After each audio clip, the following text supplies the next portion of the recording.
Both the immigration and their suicidal energy ideas will be the death of Western Europe if something is not done immediately. This cannot be sustained. What makes the world so beautiful is that each country is unique. But to stay this way, every sovereign nation must have the right to control their own borders. You have the right to control your borders, as we do now, and to limit the sheer numbers of migrants entering their countries and paid for by the people of that nation that were there and that built that particular nation at the time.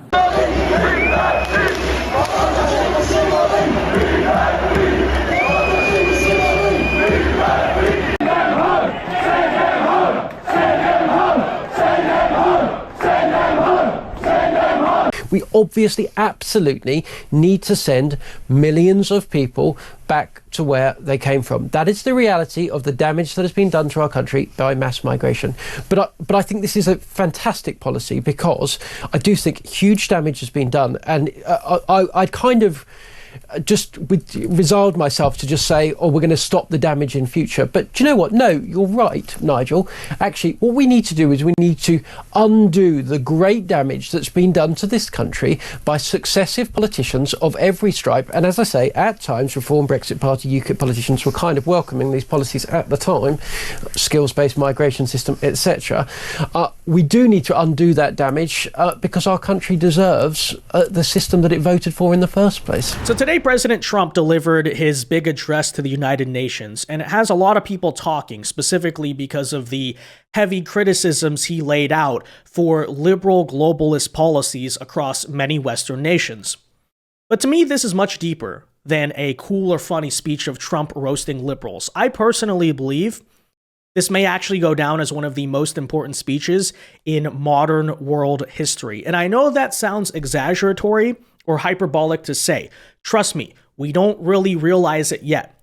What I'm saying is that years from now, this may be something that we said, hey, that was the crossroads. That was the turning point.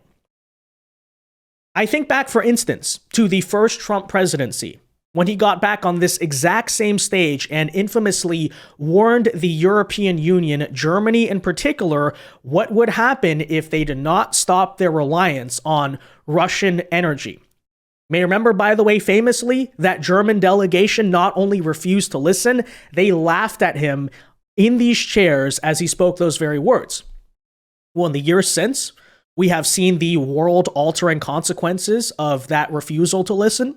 It's called the war in Ukraine. Europe will never be the same. NATO, many other things we discussed today are not the same because of that turning point at that very exact speech. But to me, this is even deeper than that, what we saw today with Trump calling out immigration and many other globalist ideas. Because to me, this is the Berlin Wall speech. This is the tear down the wall moment. Because we're currently dealing with a situation in the West where globalism is definitively at this point a failed experiment. And the people feel the same way. There's a reason why they re-elected Donald Trump on November 5th, 2024 in America. Or why many right-wing parties, and truly right-wing parties, are actually rising up and, becoming the second most popular party, for instance, in many European parliaments. And that's because the globalist system is on its last legs. That being said, many of the leaders currently representing, for instance, European nations like the EU delegation you see right here on your screen, don't quite realize it yet, but this is the point where the pressure is being turned up and Trump is essentially pushing forward, spearheading that to the entire world. So in today's video, guys, I want to react to this. I'll show you some of the biggest highlights and takeaways of this speech. It truly was phenomenal to witness. And as I said, when we saw these worldwide vigils, but especially in European nations for Charlie Kirk, I think it is long past time, instead of saying, the Europeans are just stupid socialists, screw them, or the Americans are, I don't know, whatever you guys say Americans are, just like fat, obese, idiots or something like that. No, it is past the time that the Western world understands we are dealing with these same problems. Many of the same, forces of evil are trying to destroy us all, and it's time to come together. And that's essentially what Trump said to the world in this very moment. So we'll get into it, guys. Do us a favor, though, if you enjoy our content, make sure you hit that like button down below and subscribe to the channel if you are new. And that said, it is, of course, worth noting, because we also have to have a conversation, frankly, about the UN as a whole before we get into the specifics here, that his arrival to the UN today did not exactly go all that well after this bad escalator apparently stopped, while they were all trying to walk up the stairs. To which I have to say, what a greater symbol of the uselessness of the United Nations that they can't even get an escalator to work. So check out this video. NATO airspace. We could raise again.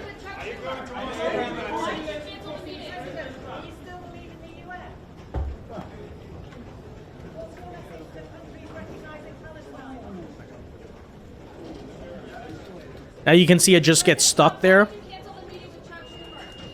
A lot of people discussed the dangers of this. They said, hey, that could be a window for someone to try to assassinate him. What is going on here? Although, again, it could be boiled down to incompetence or something, but it is worth noting that in the hours since, the Times has reported that to mark Trump's arrival, UN staff members have joked that they may turn off the escalators and elevators and simply tell him they ran out of money, so he has to walk up these stairs. So who knows if this is what really happened, but if that is the case, it's petty, it's ridiculous, but it shows two things. First of all, how dangerous Trump actually is to the globalist experiment I keep referring to, but also secondly, the pretense, the justification as to maybe why, it needs to stop being this philosophy of world nations, but particularly the US, that we have to just keep on giving to international NGOs who ultimately do nothing and achieve nothing, whether that's what USAID funds or the UN itself, frankly. But, just something worth noting here, and a lot of people have speculated. Caroline Leavitt is saying, if someone at the UN intentionally stopped the escalator as the president and first lady were stepping on, they need to be fired and investigated immediately. Others said, that's a security risk, and it genuinely is. But at the very least, Trump was not foiled or stopped by the escalator. He proceeded to deliver this hour-long address where he made statements such as you can hear right here, I hate to see Europe being devastated by energy and immigration, essentially sending a wake-up call to their leaders. Take a listen. Europe, I love the people of Europe, and I hate to see it being devastated by energy and immigration. This double-tailed monster destroys everything in its wake, and they cannot let that happen any longer. You're doing it because you want to be nice. You want to be politically correct, and you're destroying your heritage. They must take control strongly and immediately of the unmitigated immigration disaster and the fake energy catastrophe before it's too late. The carbon footprint is a hoax made up by people with evil intentions, and they're heading down a path of total destruction. The carbon footprint was a big, big thing a few years ago. I remember hearing about the carbon footprint, and then President Obama would get into Air Force One, a massive Boeing 747, and not a new one, an old one with old engines that spew everything into the atmosphere. He'd talk about the carbon footprint, we must do so. Then he'd get in and he'd fly from Washington to Hawaii to play a round of golf. And then he'd get back onto that big, beautiful plane and he'd fly back and he'd talk about, again, global warming and the carbon footprint. It's a con job. At extreme cost and expense, Europe reduced its own carbon footprint by 37%. Think of that. Congratulations, Europe. Great job. You cost yourself a lot of jobs, a lot of factories closed, but you reduced the carbon footprint by 37%. However, for all of that sacrifice and much more, it's been totally wiped out and then some by a global increase of 54%. Much of it coming from China and other countries that are thriving around China, which now produces more CO2 than all the other developed nations in the world. So all of these countries are working so hard on the carbon footprint, which is nonsense, by the way. It's nonsense. So Trump always speaks within his own fashion, as we all know. But as I said, that is the Berlin Wall moment. That is Trump basically saying to the EU nations, to the UK and a couple others on top of that, that the self-flagellation of the West has to stop, and it's going to stop right now, right? All of this nonsense, whether it's, yes, he brings up great points, by the way, about the environmental policies. You know, I've been to EU nations recently. I have seen it. It's insane how they live, first of all. You know, you have like tens of thousands of people every year. They always talk about our problem with guns, right? Do you know more people in Europe die from heat-related deaths than gun deaths in America? And a big reason is because they just refuse to adopt air conditioning. Why won't they adopt air conditioning? Because it is not good for the environment. It is total garbage. It's idiotic, right? Right? But again, they're doing all this, as Trump brings up, at severe economic cost. Okay, you think about the burden of taxation, of regulation, of all this garbage for what? For the environmental cult? While, yes, they're bringing down their carbon footprint, but the rest of the world is not. And guess what is happening as a result? Countries like China are way surpassing, right? Europe as a continent, forget the individual nations, the continent as a whole is basically being left behind in the global economy. That's a sad state of affairs. And what, again, why we call it self-flagellation is it doesn't actually have to be this way, right? There's just been this defeatist mindset on that continent, especially since basically the end of World War II, where there's no willingness to fight to preserve heritage, to create new history and like the new legacy. Nothing, right? Nothing is going on, essentially. And the same is true with migration. The politically and culturally suicidal idea that, hey, you know, our nations, which have existed for thousands of years, they've built some of the mightiest empires, actually not some of the single mightiest empires in world history. Let's just like throw that all the way in the span of a few decades by opening our borders to whoever wants it and just like completely erasing our own heritage. All of it, Trump is basically saying, has to stop. It's time it be reversed. It's time that this failed globalist experiment be put to rest. And of course, you can see the reacting faces here of Ursula von der Leyen, who is the president, I believe that's her title, of the European Commission, but she's basically, right, in charge of the EU Parliament here and the delegation. And look at those faces, completely stone-faced, basically silently fuming the entire time, because these are the very people being called out. And that is completely true. Right. And essentially, this is, again, like Gorbachev being put on notice, like your time is up. Your time as a ruling institution is up. Your mandate here is about to expire. And Trump had a lot more to say specifically on the issue of mass immigration and the migrant crisis, which both countries in North America and obviously Europe share. But take a listen. Very important stuff. Nobody's ever seen before. Illegal aliens are pouring into Europe. Nobody is ever, and nobody's doing anything to change it, to get them out. It's not sustainable. And because they choose to be politically correct, they're doing just absolutely nothing about it. And I have to say, I look at London, where you have a terrible mayor, terrible mayor, and it's been so changed. Now they want to go to Sharia law. But you're in a different country. You can't do that. Both the immigration and their suicidal energy ideas will be the death of Western Europe if something is not done immediately. This cannot be sustained. What makes the world so beautiful is that each country is unique. But to stay this way, every sovereign nation must have the right to control their own borders. You have the right to control your borders, as we do now, and to limit the sheer numbers of migrants entering their countries and paid for by the people of that nation that were there and that built that particular nation at the time. They put their blood, sweat, tears, money into that country, and now they're being ruined. Proud nations must be allowed to protect their communities and prevent their societies from being overwhelmed by people they have never seen before, with different customs, religions, with different everything. Where migrants have violated laws, lodged false asylum claims, or claimed refugee status for illegitimate reasons, they should, in many cases, be immediately sent home. And while we will always have a big heart for places and people that are struggling and truly compassionate, answers will be given.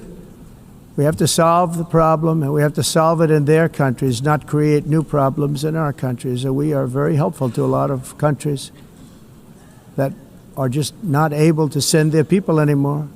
They used to send them to us in caravans of 25, 30,000 people each. These massive caravans of people pouring into our country, totally unchecked and unvetted. But not anymore. According to the Council of Europe in 2024, almost 50% of inmates in German prisons were foreign nationals or migrants. In Austria, the number was 53% of the people in prisons were from places that weren't from where they are now.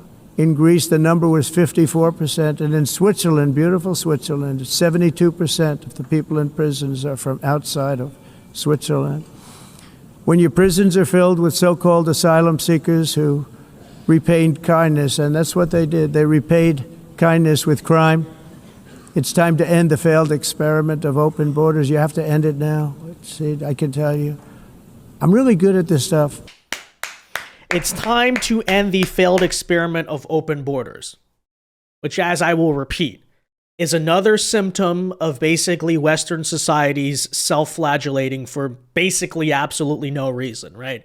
They were too good, they were too successful, and they got to bring themselves down. I don't know what it is. But not only is it a failed experiment, it's frankly one of the most insane experiments to ever be tried in human history.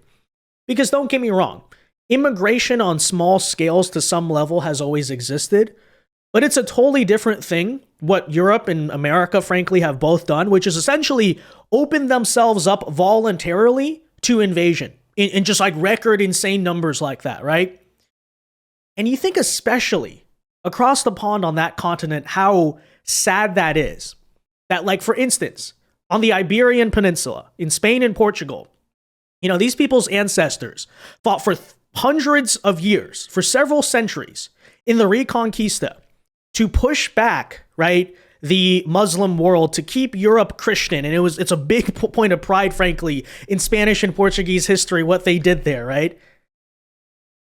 Only for several centuries later to just give it back in the span of decades, like voluntarily. I mean, that's insane.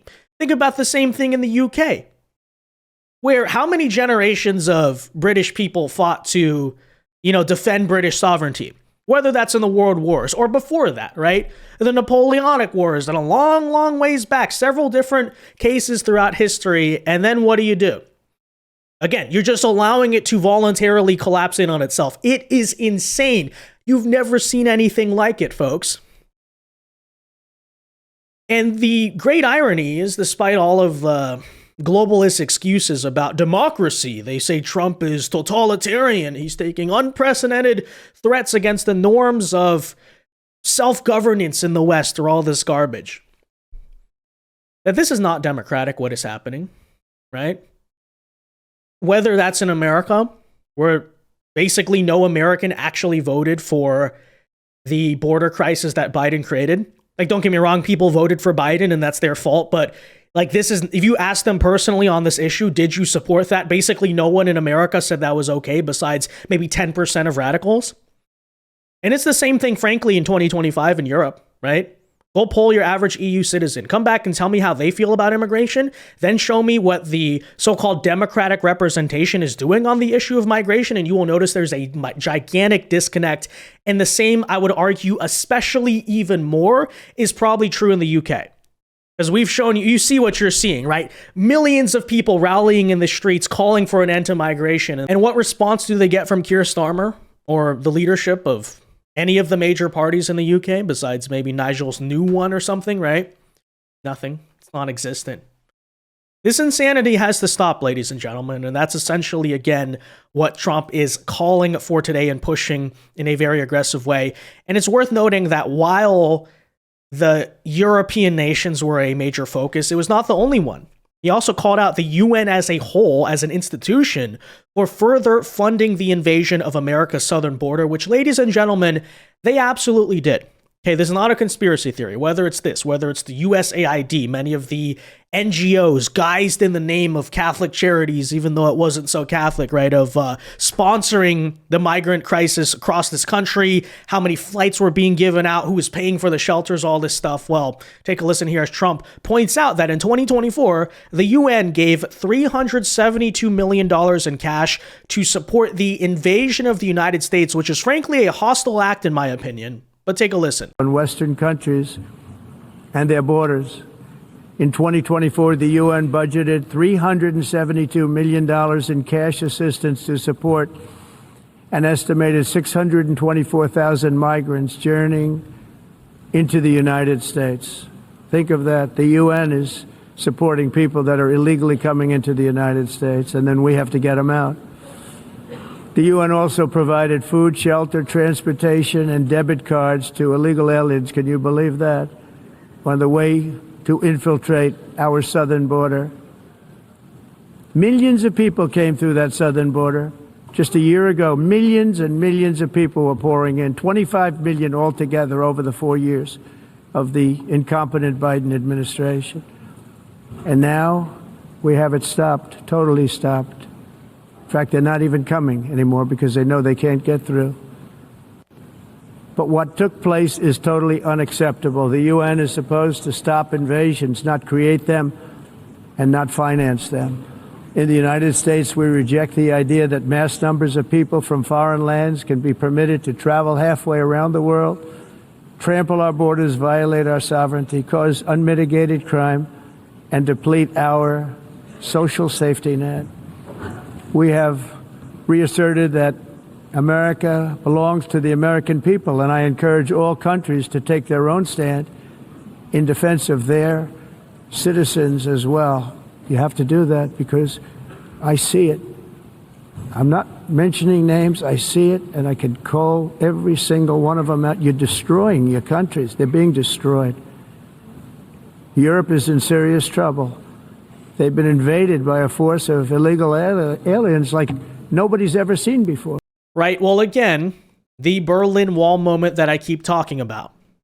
And what's further very fitting and interesting is that according to my understanding of history, I was obviously not alive at the time, but back then when Reagan said that, the media heavily criticized it, actually. They was like, whoa, you can't say that. That's very controversial, right? The very reason I bring that up is because after doing a brief search through European media today, you'll notice much of the same. For instance, The Guardian in the UK is calling the speech derisive, right? It's saying that it calls MAGA Mad Libs in a blood and soil polemic, targeting Europe as a whipping boy, whatever that's supposed to mean, comparing it to J.D. Vance's earlier Munich tirade. Interestingly as well, from Euro News, they offered a factual rebuttal countering Trump's migration doom with EU data on 25% fewer irregular crossings, aka illegal crossings, okay, ladies and gentlemen. To which I say, first of all, who knows if that's true?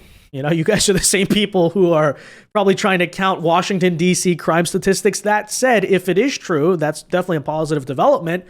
I would further go on to say, then Trump is not crazy after all. He is pointing out, yes, that globalism is a failed experiment. If there's any reduction in illegal immigration into Europe, it is simply because the citizens of these countries are getting so tired of it, the leaders are trying to reduce it slightly, or perhaps voting in new leaders to save face. That's the reason you're having fewer irregular so-called crossings. It has nothing to do with the actual competence or good intentions of your leaders. It's due to political pressure, right? You know? But of course, also destroying your heritage, framing it as a politically incorrect lecturing. Politico Europe, as a critical tone, describes it as a hour-long stem winder aimed at U.S. voters. Let me tell you, the U.S. voters were listening, but no, it was actually aimed directly at EU leaders, and frankly, I would argue as well, the patriots of those countries, right? Basically trying to say, look, we're with you. We stand with you. This is not going to happen anymore. But essentially, right, guys, there you have it. So the media can criticize all they want. People can say, oh, it's not a big deal. We're going to forget about it later. Trust me, you're not. You're not. This is a moment in history, right? Where, again, that globalist experiment is coming undone. And I'm telling you, 20 years from now, whatever happens, look back on this. This was either the turning point where it was like the last moment to save the situation, or it truly was where things began to turn around. History will tell, but let me tell you something right here. This is going to have a major impact in some way or another. So that said, guys, let me know your thoughts on all of this in the comment section down below. Be sure to leave a like on this video, subscribe to the channel if you are new, and until next time, God bless and peace.